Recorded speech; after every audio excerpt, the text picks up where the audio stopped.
Freak has left the building.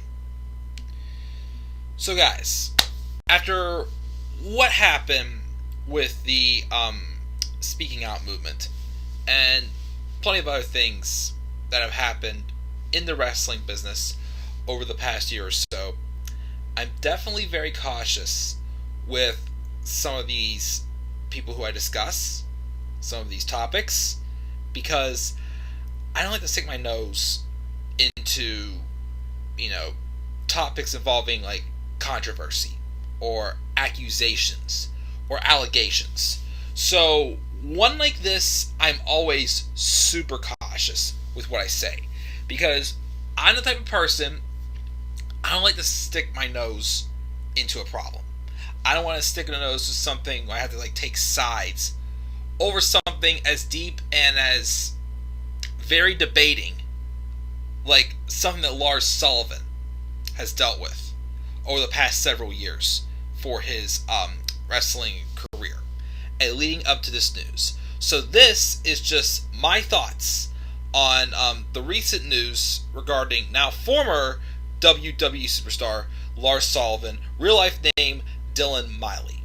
So the news broke yesterday that in January 2021, last month, Lars Sullivan was quietly released from the company. He's not coming back. He had not been seen on TV since, I believe, his sit-down interview with Michael Cole, I think on the October 23rd edition of SmackDown.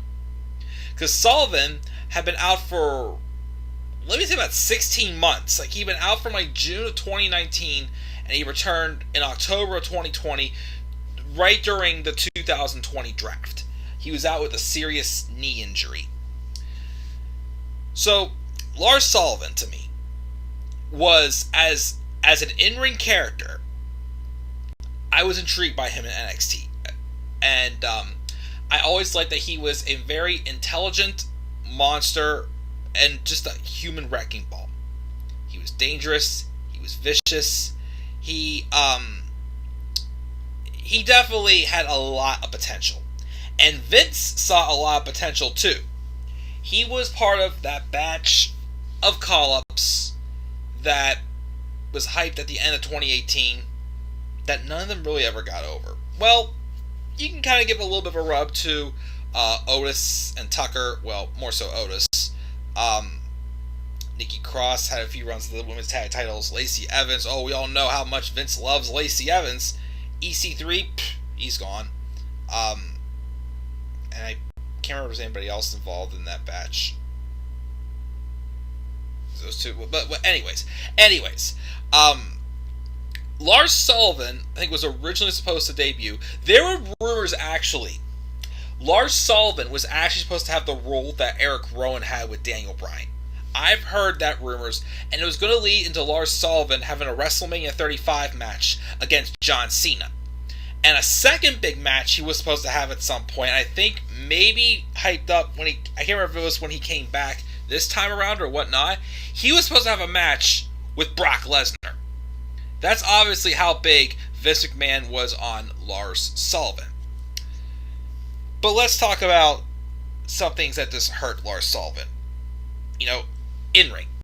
Well, one, the knee injury. He suffered that knee injury shortly after Super Showdown in June of 2019 when he had a 3-on-1 handicap feud with the Lucha House Party. And all I can remember from that was the fact that he was doing nothing but telling nursery rhymes. He called the Lucha House Party 3 blind mice. And there's a bunch of other just stupid scripted promos that just made him very uncool. That, of course, was, Vince's booking. It's not Lars' fault. And then they came back, and there was rumors for a while. I'm not even joking. Lars Sullivan's name was going to be dropped, and they're going to call him the Freak.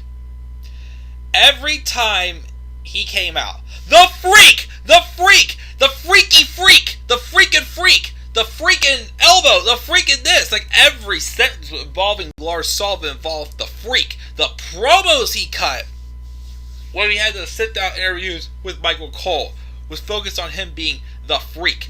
I was bullied at school, so you know what? I became the bully again, and that's why I'm the freak. And, again, it was just bad booking.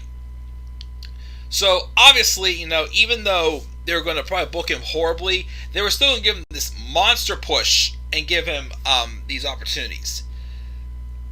But one, obviously, because his original debut, I think, was supposed to be at the 2019 Royal Rumble pay-per-view.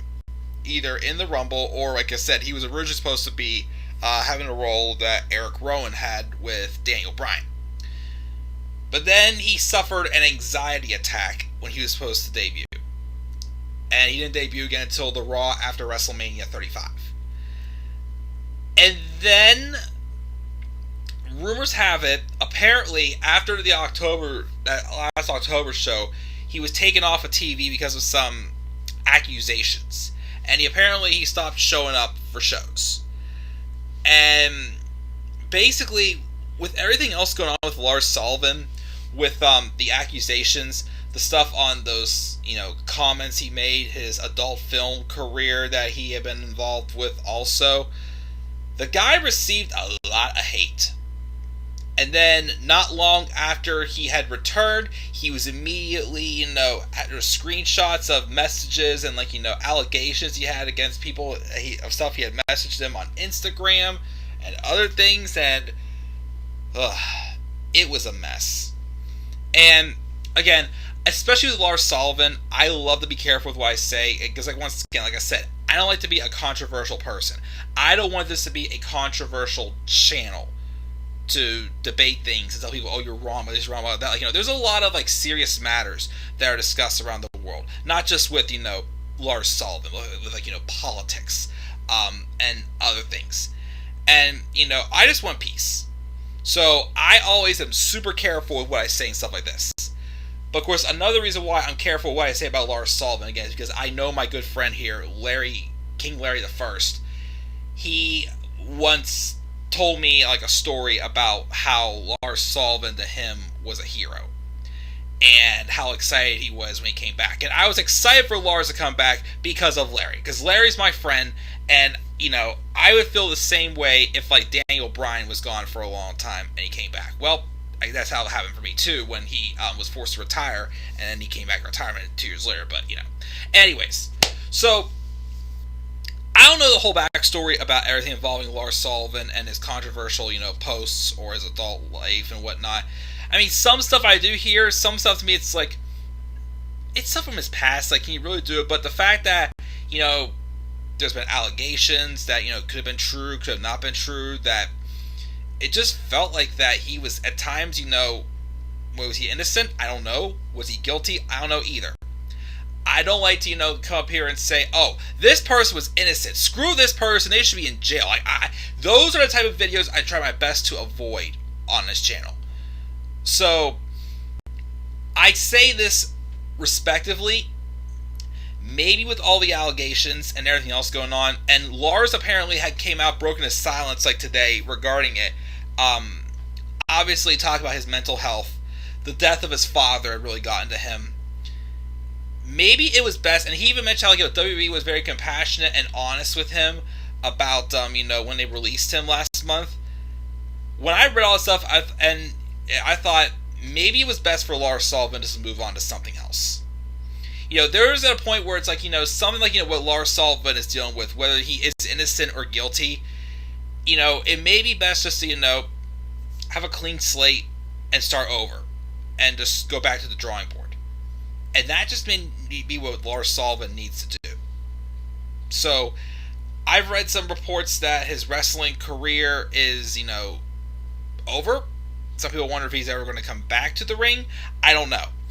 But right now, obviously, Lars Sullivan has a lot on his mind. He has a lot of, heat on him because of, the allegations and such. The stuff that some stuff, yes, he probably did. Some stuff he may not have done. Who knows? Who knows? Like I said, I don't want to be the person that says Lars Sullivan's innocent or guilty.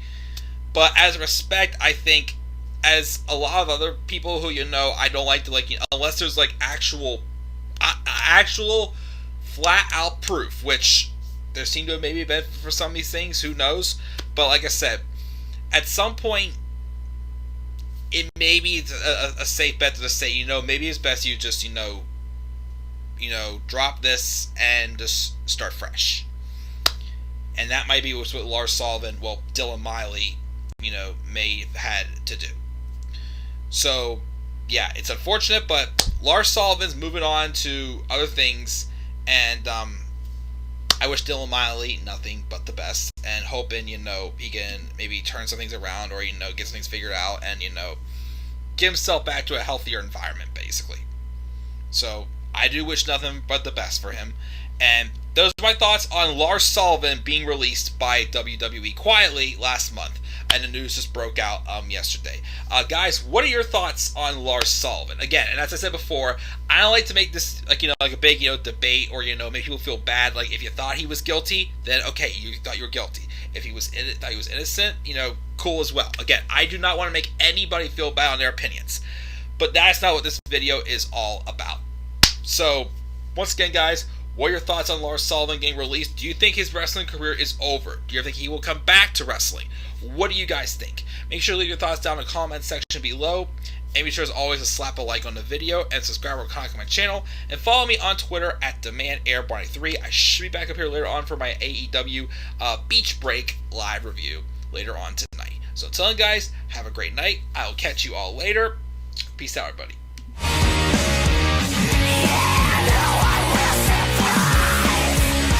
No